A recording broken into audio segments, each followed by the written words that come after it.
Alors, monsieur Brissy, il y a vraiment une partie du chant. Quand j'arrive sur cette partie, je suis tellement émerveillée. Il reste en mon âme.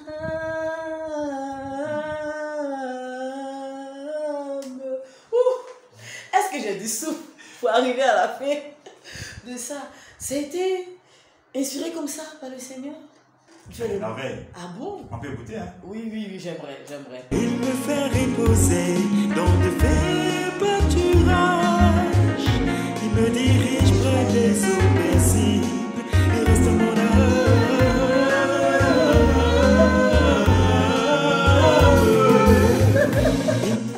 Oh, c'est beau. Ouais. C'est beau, c'est vraiment beau. Est-ce que vous pouvez nous partager une expérience avec Dieu où Dieu a restauré votre âme? Ouais. Une particulièrement. Ouh, cette expérience aussi. Ah, une question de santé qui a été restaurée de façon miraculeuse. Ouais, cette expérience-là, je ne vais jamais l'oublier. Au CHU de Treichville. Abidjan, toujours. En Côte d'Ivoire, Abidjan. Okay. J'ai fait un songe. Et on m'a attaché les jambes. Et on m'a mis dans un grand cercle noir. Et quelqu'un s'est détaché d'un groupe de personnes et il tenait une foudre, un élément qui brillait, ça faisait comme des éclairs. Et il s'est approché de moi et il m'a balancé cette chose-là. Et quand elle venait sur moi, je me suis débattu et ma main droite qui était attachée par une grosse corde s'est détachée et j'ai esquivé cette boule. Et quand elle est tombée, elle a explosé. Et quand elle a explosé, les débris m'ont touché sur le côté droit. À cette époque, j'étais directeur artistique dans une agence de publicité au plateau, à la rue des Banques. J'étais en train de préparer plutôt une présentation à 9 h du matin. Donc j'ai fait le rêve la veille.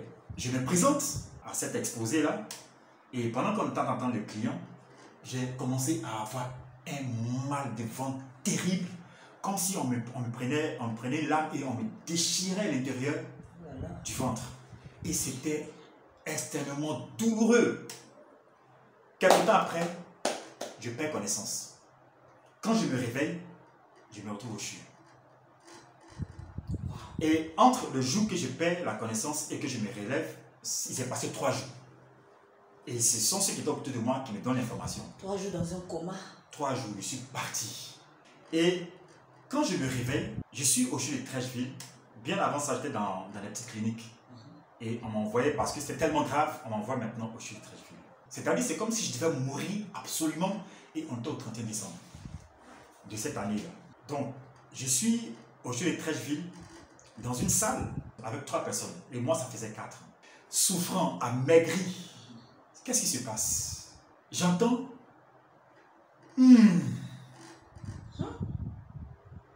J'ouvre mes yeux. Je vois des gens qui rentrent et qui couvrent quelqu'un d'un drap blanc et on le fait sortir d'une civière. Ah bon? Le dernier soupir? Et je pense bien que c'est ça. Quelque temps après encore, et à chaque fois, quand je ferme les yeux, j'entends encore un autre soupir. Et quand j'ouvre les yeux et réveillé par ce soupir, je vois encore des gens qui rentrent, qui viennent couvrir de drap blanc une autre personne qui font sortir.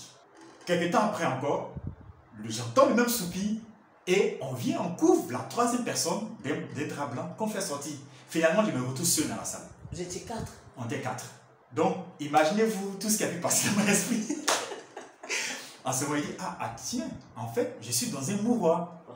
Donc là, je me suis dit, c'est que en fait, on attend que moi aussi je soupire. Mais rien n'y fit.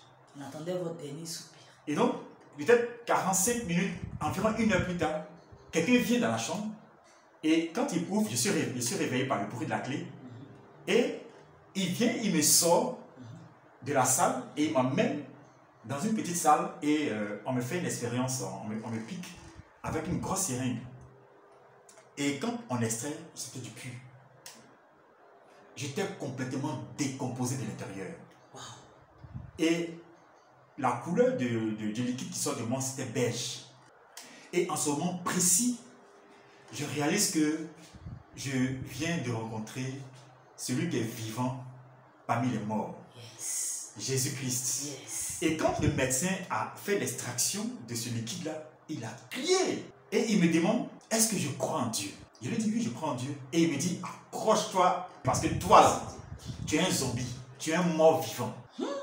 Et il me fait comprendre à l'instant que l'examen qui a été fait, qui a fait qu'on m'a amené dans cette salle-là où j'ai vu les gens mourir, c'était un examen qui avait atteint son quorum. C'est-à-dire que, en fait, j'étais vraiment mort vivant à ce moment précis.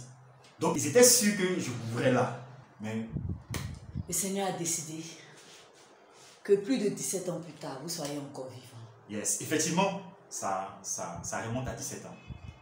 Et cette expérience a fait de moi quelqu'un qui a la conviction que j'ai une expérience à partager avec le commun des mortels. Ma génération, leur donner ce témoignage, qu'ils sachent qu'il y a un Dieu qui est réel. Et donc, mon expérience de restauration de mon âme avait commencé là, de façon particulière. Et quand je sors de ça, je regarde ma vie. Quand je fais la rétrospective de tout ça, et puis je me suis dit, mais je ne valais pas mieux que les 3 personnes qui sont mortes en ce moment-là devant moi dans cette petite salle. Je suis sûr. Et je me suis dit, ce que le Seigneur veut, c'est vraiment que je partage cette expérience avec plus d'un. Il vous a fait don de la vie. Il m'a fait don de la vie, effectivement. Je serais mort depuis 17 ans. Et les circonstances, plusieurs circonstances dans le genre se sont produites dans ma vie. Après. Et le Seigneur a toujours restauré mon âme. La rencontre avec Jésus-Christ. Yes. Je vous avais dit que vous qui étiez mort parmi les vivants, vous avez rencontré celui qui est vivant parmi les morts. Yes. Je pense que la relation avec Jésus s'en trouve plus intime avec de telles expériences. Effectivement, parce que pourquoi vivre ce genre d'expérience? Il ne voulait pas que je périsse sans le connaître. Il ne voulait pas que je reste dans la vallée de l'ombre de la mort sans le connaître. Donc, il a fait remonter mon âme du sujet des morts. Oh oui. Et là, il me met ma vie devant et il m'appelle à la vraie repentance. Et je lui ai dit que ta grâce m'a amené à la repentance. Je serais mort. Mais il m'a fait grâce de pouvoir me tenir devant lui et me repentir de tous mes péchés, que ce soit en acte, en parole, comme en pensée. Vraiment, c'était une occasion que le Seigneur m'a donnée, en me sortant de ça, de pouvoir lui emmener cette vie que j'ai vécue, qui ne le glorifiait pas. Et je me suis repenti. J'ai fait le baptême, et avec la grâce du Seigneur, il m'a intégré dans son corps. Parmi les saints. Parmi les saints. Et les grands serviteurs et ouvriers du Seigneur, ceux qui sont des chants, le cœur de sa louange, des évangélistes, des prophètes. Dieu vous a emmené dans la grande armée du Seigneur. Et nous sommes bénis vraiment de vous écouter, de vous avoir, de vous entendre. C'est merveilleux d'entendre tout ça. L'Éternel est mon berger, je ne manquerai de rien.